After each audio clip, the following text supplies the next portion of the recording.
अखिल भूमंडलीय सर्व शिरोमणि मुनि समाज के संस्थापक आदि मुनीश्वर योगेश्वर सदगुरुदेव शिव मुनि महाराज की जय। उपस्थित मुनि वृंद, साधु सज्जन वृंद, संत वृंद, साधक वृंद, आध्यात्म ज्ञान के जिज्ञासु और प्रेमियों, सभी श्रोता वृंद, आप सभी को मेरा कोटिशः नमन, सप्रेम जय जीव। तो आध्यात्मिक चर्चा चल रही है और हम लोग सदगुरुदेव शिव मुनि महाराज रचित ग्रंथ आत्मबल, मनोबल और इच्छा शक्ति पर आज चर्चा करेंगे। एक ग्रंथ के अध्याय 1 पर आज चर्चा करेंगे। इसका शीर्षक भी वही दिए हैं, आत्मबल, मनोबल और इच्छा शक्ति। अखिल विश्व ब्रह्मांड में या उसके बाहर जो सबसे बड़ी वस्तु है वह हमारी आत्मा है। हमारी आत्मा से परे, हमारी आत्मा से बड़ी वस्तु न पहले कोई रही, न आज है और न आगे होगी। बहुत बड़ी बात है। देखिए, साधारण बात नहीं है। पूरे अखिल ब्रह्मांड की बात हो रही है, पूरे सृष्टि की बात हो रही है। अखिल ब्रह्मांड में या उसके बाहर भी अगर हो तो जो सबसे बड़ी वस्तु है वह हमारी आत्मा है। हमारी आत्मा से परे, हमारी आत्मा से बड़ी वस्तु ना पहले कोई रही, ना आज है और ना होगी। इस बात को आप मन में बिठा लीजिए। ये आत्मा जो आपकी, हमारी, यानी सबकी आत्मा जो है, यही आत्मा सबसे महान है। इस विश्व ब्रह्मांड में, इस सकल सृष्टि में इससे बड़ी वस्तु और कोई भी नहीं। ये महाशक्ति यही है ना। और इसी पर विचार करेंगे। आत्मा को छोड़कर बाकी सब चीजें जड़ हैं। उनमें आत्मा के आने व व्यापक होने से चेतनता आती है, आत्मा के निकल जाने से निकल जाती है। यही सबसे बड़ी बात है ना। आत्मा को छोड़कर बाकी सब चीजें जड़ हैं। उनमें आत्मा के आने व व्यापक होने से चेतनता आती है, आत्मा के निकल जाने से निकल जाती है ना। शक्ति और बल जिससे सारे संसार का काम होता है आत्मा में है। किसी भी जड़ वस्तु में शक्ति नहीं है ना। शक्ति और बल जिससे सारे संसार का काम होता है आत्मा में है। किसी भी जड़ वस्तु में शक्ति नहीं है। जड़ वस्तुओं में जो शक्ति भ्रम से जड़वादियों को दृष्टिगोचर हो रही है वह उसकी नहीं है, वह जड़ वस्तु की नहीं, वह किसी चेतन आत्मा की दी हुई है और किसी चेतन आत्मा की प्रेरणा से है। बहुत बड़ी बात है। जड़ वस्तुओं में जो शक्ति भ्रम से जड़वादियों को दृष्टिगोचर हो रही। जड़वादी लोग क्या कहते हैं? यह जड़ से हम सब कोई उत्पन्न हुए हैं ना। और उसकी शक्ति बताते हैं। लेकिन सदगुरुदेव कह रहे हैं जड़ वस्तुओं में जो शक्ति भ्रम से जड़वादियों को दृष्टिगोचर हो रही है वह उसकी नहीं है। उस जड़ वस्तु की शक्ति वह नहीं है, वह जड़ वस्तु की नहीं है, वह किसी चेतन आत्मा की दी हुई है। वह किसी चेतन आत्मा की दी हुई है और किसी चेतन आत्मा की प्रेरणा से है ना। जो भी जड़ वस्तु में शक्ति दिखलाई पड़ रही है वह भ्रम से जड़वादियों को दिखता है, ऐसा दृष्टिगोचर हो रहा है, लेकिन वह जड़ वस्तु की शक्ति नहीं है, वह किसी चेतन आत्मा की दी हुई है या किसी चेतन आत्मा की प्रेरणा से है ना। आगे उदाहरण दे रहे सदगुरुदेव। घड़ी भी चेतन की तरह टिक टिक बोल रही है और हर क्षण में थोड़ा थोड़ा नियमानुसार चल रही है ना। सब देखे हैं। पुराने जमाने की घड़ी की बात हो रही है। अभी तो किस्म किस्म की घड़ियां हैं, फिर भी तो टिक टिक करके चलती हैं ना। चाहे बैटरी लगा के हो, कुछ भी हो। और पुराने जमाने की घड़ी की बात है, अभी भी है। और नहीं से आज नहीं है ऐसी बात नहीं, आज भी वैसी घड़ियां हैं। घड़ी भी चेतन की तरह टिक टिक बोल रही है और हर क्षण में थोड़ा थोड़ा नियम अनुसार चल रही है। जड़वादी कहते हैं कि इसी तरह से आत्मा भी है। इसलिए उदाहरण देते हैं, जड़वादी लोग कहते हैं जैसे घड़ी चल रही है ऐसी हमारी आत्मा है। सदगुरुदेव कह रहे हैं आत्मा की तरह घड़ी नहीं हो सकती।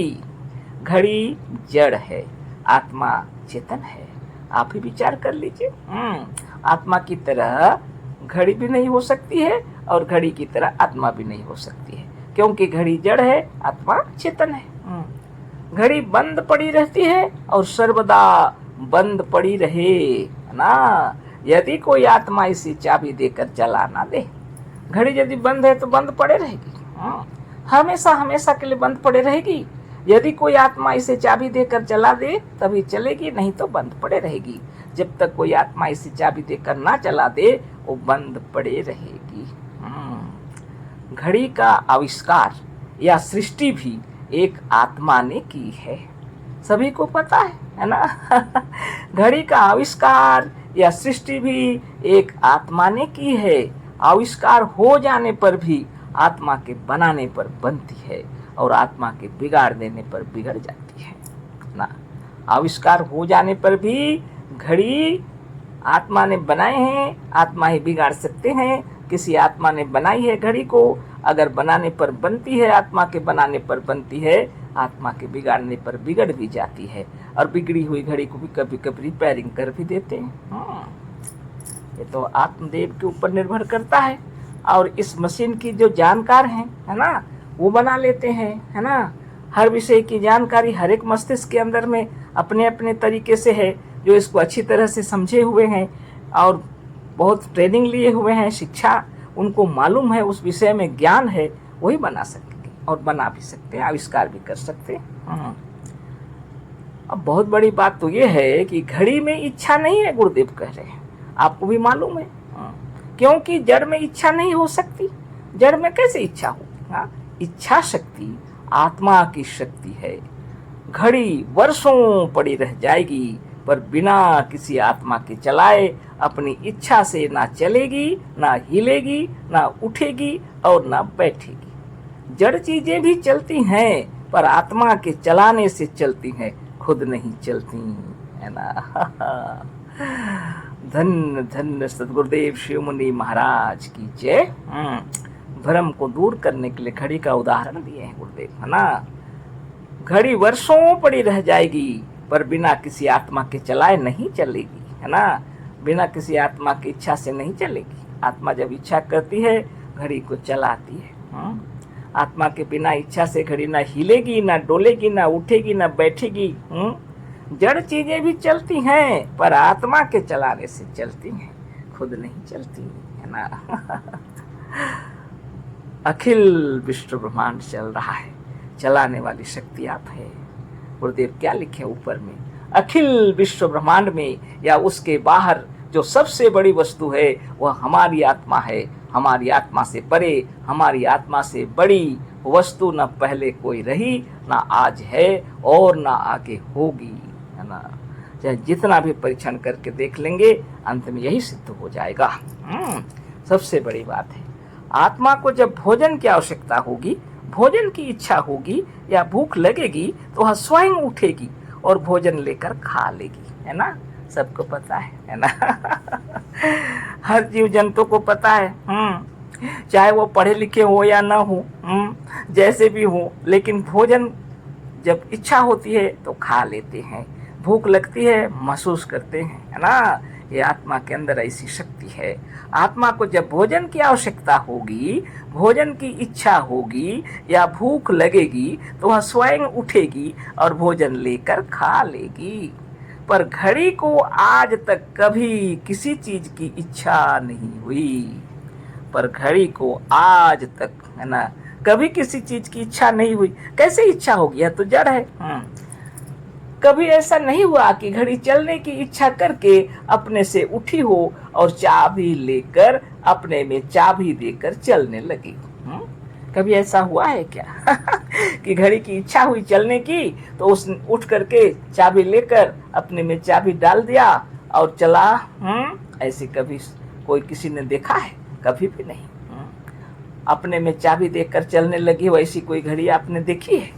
नहीं ना, है ना। घड़ी अपने आप तब चले जब उसमें स्वयं चलने की इच्छा हो, पर उसमें तो इच्छा ही नहीं है। घड़ी तब स्वयं चलने की जब इच्छा करे, उसमें अगर प्राण शक्ति हो और अगर इच्छा हो उसमें चलने की, तब वह चल सकती है। लेकिन घड़ी में तो प्राण ही नहीं है। इच्छा कहाँ से होगी, है ना। धन्य धन्य सदगुरुदेव मुनि महाराज की जय। बहुत ही महत्वपूर्ण बातें हैं, आप विचार करके सोचिए। जड़ पदार्थ और चेतन में कितना अंतर है ना। चाहे घड़ी छोटी हो या बड़ी हो, चाहे जितने भी प्रकार के संसार में जितने भी एरोप्लेन से लेकर सब चल रहे हैं, ट्रेन चल रहे हैं, प्लेन चल रहे हैं, बड़े बड़े कारखाने चल रहे हैं, सब मनुष्य ने बनाए हुए हैं और ये आत्मा की बनाई हुई है ना। और इसकी इच्छा से चलती है, इसकी इच्छा से रुकती है। अगर खराब हो जाए तो बनाया जाता है, अगर न बने तो नया निर्माण किया जाता है। तो आगे पढ़ते हैं। घड़ी के मालिक एक आत्मा में इच्छा होती है कि घड़ी चले। वह घड़ी की चाबी को उठाता है और घड़ी को कुक कर चला देता है। घड़ी चलने लगती है ना।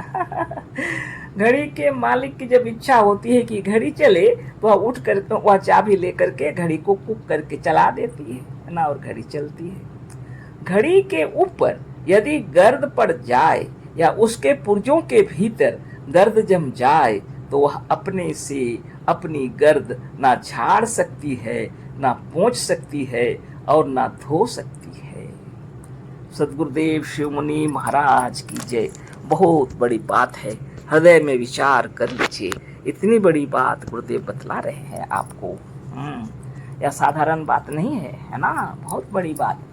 घड़ी के ऊपर यदि गर्द जम जाए, गर्द पड़ जाए या उसके पुर्जों के भीतर गर्द जम जाए तो वह अपने से अपनी गर्द ना झाड़ सकती है, ना पोंछ सकती है और ना धो सकती है। कभी भी नहीं। पर आत्मा जब अपने शरीर के गर्द को झाड़ने की इच्छा करती है तो अपने से झाड़ लेती है। सोच लीजिए, हम लोग के शरीर में जब मैल जम जाता है या गर्द आ जाता है तो झाड़ने की इच्छा झाड़ देते हैं, पोंछ लेती है और नहा लेती है। फिर से पढ़ते हैं। पर आत्मा जब अपने शरीर के गर्द को झाड़ने की इच्छा करती है तो अपने से झाड़ लेती है, पोंछ लेती है और नहा लेती है। इच्छा के ऊपर निर्भर करता है। सोच लीजिए, इच्छा शक्ति बहुत बड़ी शक्ति है। आत्मा जब इच्छा करती है तो अपने शरीर के गर्द को झाड़ लेती है, पोंछ लेती है, नहा लेती है। घड़ी अपनी इच्छा से नहीं झाड़ी पोंछी जाती, घड़ी अपनी इच्छा से नहीं झाड़ी पोंछी जाती, किंतु जब कोई आत्मा इच्छा करती है तो उसे झाड़ पोंछ देती है। घड़ी के अंदर तो कोई शक्ति नहीं है, लेकिन कोई आत्मा यदि इच्छा करती है तो घड़ी के गर्द को झाड़ पोंछ देती है, साफ कर देती है। घड़ी में अपनी कोई इच्छा ही नहीं है और बिना इच्छा के कोई भी काम नहीं हो सकता। घड़ी में अपनी कोई इच्छा ही नहीं है और बिना इच्छा के कोई भी काम नहीं हो सकता। इच्छा ही शक्ति है जिससे सब काम होता है। पर यह इच्छा शक्ति आत्मा में होती है, जड़ में नहीं। बहुत मार्के की बात है। आपके अंदर में इच्छा शक्ति है, आप में प्राण शक्ति है, आप बल शक्ति है, आत्मा है आपके अंदर। इसी आत्मा के अंदर इच्छा शक्ति है जिससे सब काम होता है। अगर इच्छा करें तो क्या नहीं होगा, चाहे शरीर के अंदर में गर्द जमे हों या शरीर के बाहर में गर्द जमे हों। अगर आत्मा इच्छा करेगी तो शरीर के मशीन भीतर से अपने आप चलने लगेंगे, क्योंकि उनको बनाने वाली शक्ति स्वयं आत्मा है ना। अगर इच्छा करेगी तो शरीर के भीतर के गर्द में जितने भी जमे हुए हैं वो साफ होने लगेंगे। विधि विधान है योगाभ्यास, प्रणव, प्राणायाम, शुभ भावना इच्छा शक्ति को प्रबल बनाने के लिए, है ना। इच्छा ही शक्ति है जिससे सब काम होता है। पर यह इच्छा शक्ति आत्मा में होती है, जड़ में नहीं। इच्छा शक्ति आत्मा की लहर है, आत्मा का गुण है। इच्छा शक्ति और आत्मा दोनों एक हैं। इच्छा शक्ति आत्मा की लहर है। आत्मा में एक इच्छा शक्ति उत्पन्न हुई तो लहर उत्पन्न हो गया। जैसे समुद्र में अगर हवा चलती है या तो लहरें उठती हैं, तो इच्छा शक्ति मन के भीतर में जो इच्छा उत्पन्न हुई, आत्मा के अंदर में जब इच्छा उत्पन्न हुई तो चलायमान हो गया लहर।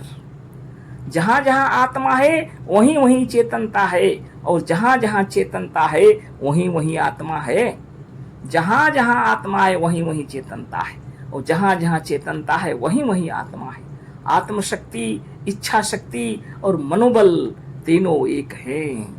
आत्मशक्ति, इच्छा शक्ति और मनोबल तीनों एक हैं। जहाँ आत्मा नहीं है वहाँ कोई शक्ति नहीं है और वहाँ कोई काम नहीं हो सकता। आत्मा ही या जीव ही सबका नियंता है। खूब गंभीर बात है, खूब विचार कर लीजिए। शरीर में चाहे जितना भी पीड़ा हो, कष्ट हो, असाध्य बीमारी जिसको बोलते हैं, ऐसी कोई असाध्य नहीं है। अगर आप इच्छा करके नित्य प्रणव कीजिए, सारे तकलीफ दूर हो जाएंगे, है ना। गुरुदेव की कृपा बनी रहे। आगे फिर कल चर्चा करेंगे। अशेष धन्यवाद, कोटिशः नमन, सप्रेम जय जीव।